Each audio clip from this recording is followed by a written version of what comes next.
Scope of sports training, মানে এই যে স্পোর্টস ট্রেনিংয়ের মূলত সুযোগ সুবিধাগুলো কোথায় কোথায় এই স্পোর্টস ট্রেনিংটা কাজ করবে।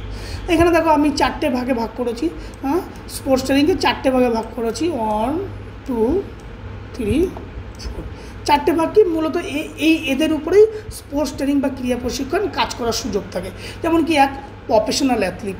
প্রফেশনাল অ্যাথলিট মানে কি খুব হাই লেভেলের অ্যাথলিট, তাদের ক্ষেত্রে স্পোর্টস ট্রেনিং, যারা international level player, national level player, তাদেরকেও ট্রেনিংয়ের প্রয়োজন, সেক্ষেত্রে স্পোর্টস ট্রেনিং কাজ করে যাচ্ছে।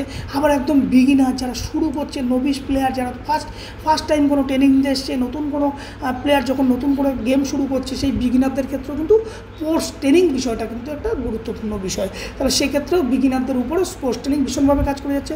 আর হচ্ছে আপগ্রেডিং লেভেল। আপগ্রেডিং লেভেল মানে কি তোমার যা লেভেল, ধরো একজন অ্যাথলিট প্রথমে কী খেলে, প্রথমে সে ডিস্ট্রিক্ট লেভেলে পার্টিসিপেশন করে, ক্লিয়ার, তারপর ডিস্ট্রিক্টের পরে সে কী করে, স্টেট খেলছে, তারপরে কী খেলছে, স্টেটের পরে কী খেলছে, ন্যাশনাল খেলছে, ন্যাশনাল পরে কী খেলছে, সে ইন্টারন্যাশনাল খেলছে।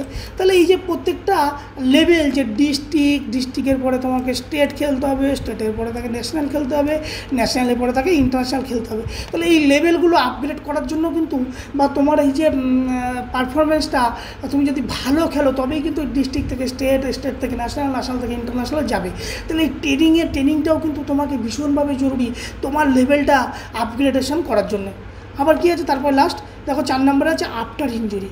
মানে ধরো তুমি এই যে ক্রীড়া প্রশিক্ষণ নিচ্ছ বা খেলাধুলো করছো, ট্রেনিং নিচ্ছ, তার ফলে কী হচ্ছে, তোমার বিভিন্ন সময় কখনো কখনো চোট আঘাত বা ইনজুরি আসতেই পারে। সেই ইনজুরিকে হয় তোমাকে প্রিভেনশন করার জন্য তোমাকে ট্রেনিং প্রয়োজন, আবার ইনজুরি সেরে যাওয়ার পরেও তোমাকে পুনরায় আবার কম্পিটিশানে ট্র্যাকে ফেরার জন্য কিন্তু তোমাকে স্পোর্টস ট্রেনিং প্রয়োজন। কারণ উইদাউট প্রশিক্ষণ ছাড়া কিন্তু তুমি তোমার কম্পিটিশানের যে পারফরমেন্স, ওই যে তোমাদের যে গ্রাফটা দেখিয়েছিলাম, সেই গ্রাফের কিন্তু একদম টপ লেভেলে কিন্তু তোমাকে পৌঁছাতে পারবে না। এর জন্য কিন্তু তোমাকে ট্রেনিং প্রয়োজন। তাহলে মূলত এই 4টের দিকে স্পোর্টস ট্রেনিং ভীষণভাবে কাজ করে চলে যাচ্ছে। এক হচ্ছে প্রফেশনাল অ্যাথলিটদের উপরেও ট্রেনিং যেমনভাবে জরুরি, বিগিনারদের ক্ষেত্রেও জরুরি, আবার তার লেভেলটা আপগ্রেড করার ক্ষেত্রে জরুরি, আবার আফটার ইনজুরির পরেও কিন্তু স্পোর্টস ট্রেনিং এর সুযোগ সুবিধাগুলো আছে কাজ করার। ক্লিয়ার?